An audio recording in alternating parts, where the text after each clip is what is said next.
हाय मैत्रिणींनो, स्वागत आहे तुमचं वर्षाज वर्ल्डमध्ये। बरेच दिवस झाले मी मोठी रेसिपी अपलोड केली नव्हती, तर मला ही रेसिपी टाकायचीच होती, जे की आता थोडंसं पावसाळ्यात सुद्धा गारवा आहे त्यामुळे। तर चला रेसिपीला सुरुवात करूयात। त्यासाठी मी हुलगे घेतलेले आहेत, स्वच्छ नीट करून, त्याच्यात खडे भरपूर असतात। गूळ घेतलेला आहे, थोडेसे ड्रायफ्रूट घेतलेले आहेत आणि चवीसाठी मीठ आणि तूप घेतलेलं आहे। आता पॅन गरम करायला ठेवूयात आणि त्याच्यात हे हुलगे टाकूयात। पण गॅस मोठा करायचा नाही, अगदी मीडियम मंद ठेवायचा। आणि तोपर्यंत मी गूळ चिरायला घेणार आहे। तर गूळ मी खिसलेला नाही आहे, तो खिसला तर ह्या दिवसात मेल्ट होतो, त्यामुळे मी चिरून घेते, म्हणजे त्याच्यात खडे कचरा काय दिसतं। आणि हुलगे सुद्धा करपू द्यायचे नाहीत, मंद गॅसवरतीच ते भाजून घ्यायचेत। हे आपण बनवतोय ते हुलग्याचं माडगं आहे, जे पारंपरिक पद्धतीने खूप छान लागतं। आणि तुम्हाला सर्दी खोकला झालेला असू द्या, 1-2 दिवस जर तुम्ही हे माडगं पिलात तर तुम्हाला अजिबात सर्दी खोकला वाढणार नाही तुमचा अजिबात। ताप असेल तर तापसुद्धा 10 मिनिटात उतरतो याने पिल्याने, हे तापात। आता हुलगे भाजतच आलेले आहेत, ते करपू द्यायचे नाहीत, फक्त मंद गॅसवरतीच भाजून घ्यायचे। आता गॅस बंद केलेला आहे, बघू शकताय तुम्ही, एकदम लाल बुंद भाजलेले आहेत तेल सुटेपर्यंत।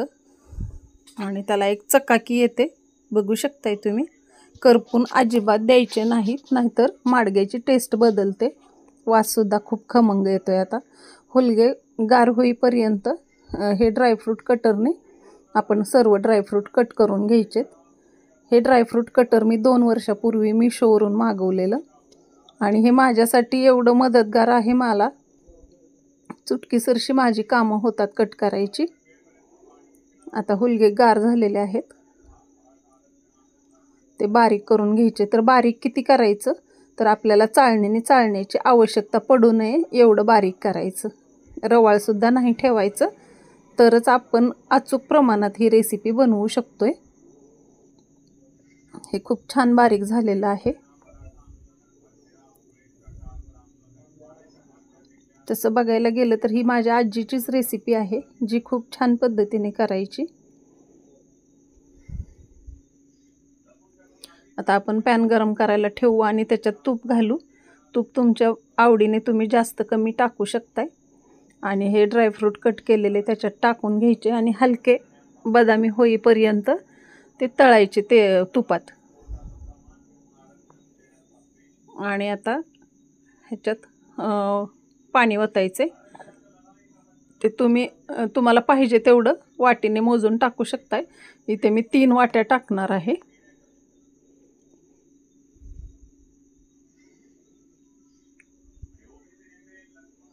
आणि ह्याला आपण पीठ किती घ्यायचं हुलग्याचं हे सुद्धा सांगणार आहे। ही एकदम अचूक प्रमाणात रेसिपी आहे।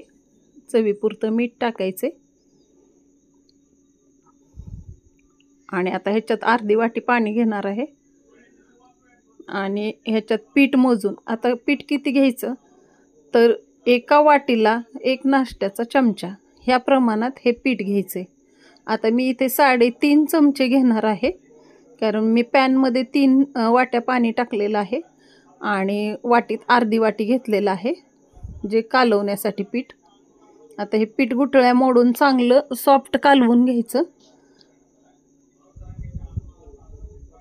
गुठळ्या अजिबात राहिल्या नाही पाहिजेत। आणि हे ठेवून द्यायचं थोडं फुलण्यासाठी, तोपर्यंत आपण गूळ मोजून घेणार आहोत। तर मी 3.5 वाटी पाण्यासाठी 1 वाटी गूळ घेतलेला आहे। हे अचूक प्रमाण आहे गुळाचं आणि पाण्याचं, हुलग्याच्या पिठाचं। ते तुम्ही अगदी डोळे झाकून करू शकताय।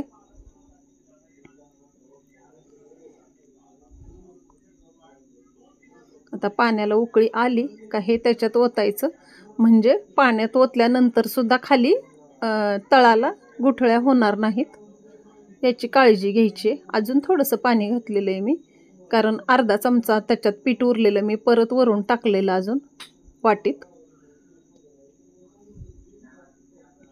आता हे चांगलं हलवायचं सुरुवातीला, म्हणजे खाली तळाला पीठ राहणार नाही.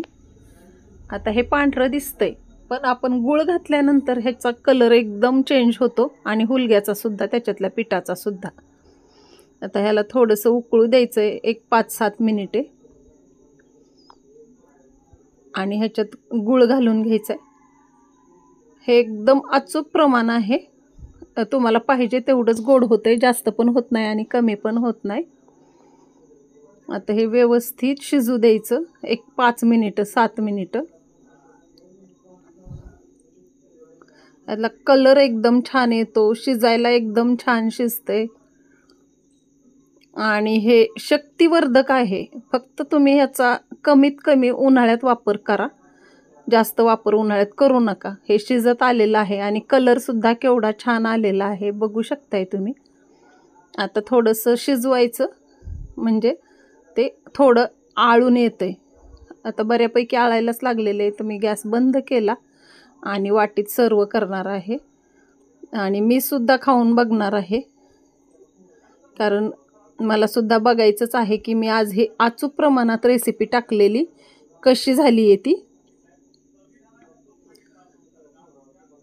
तर तुम्ही सुद्धा चॅनलवर नवीन असाल तर सबस्क्राईब करा. व्हिडिओ आवडलेला असेल तर लाईक करा, शेअर करा, कमेंटमध्ये मला सांगा तुम्ही ह्या पद्धतीने बनवून बघितल्यानंतर कसं बनलं ते. तोपर्यंत मी सुद्धा टेस्ट करून बघते. तर आत्ता हे टेस्ट केल्यानंतर मला कळलं की आजीसारखी कोणी घरात आजारी असल्यावर का बनवायची ते. तर खरंच खूप टेस्टी लागतं हे माडगं. तर तुम्ही सुद्धा बनवून बघा. तोपर्यंत धन्यवाद.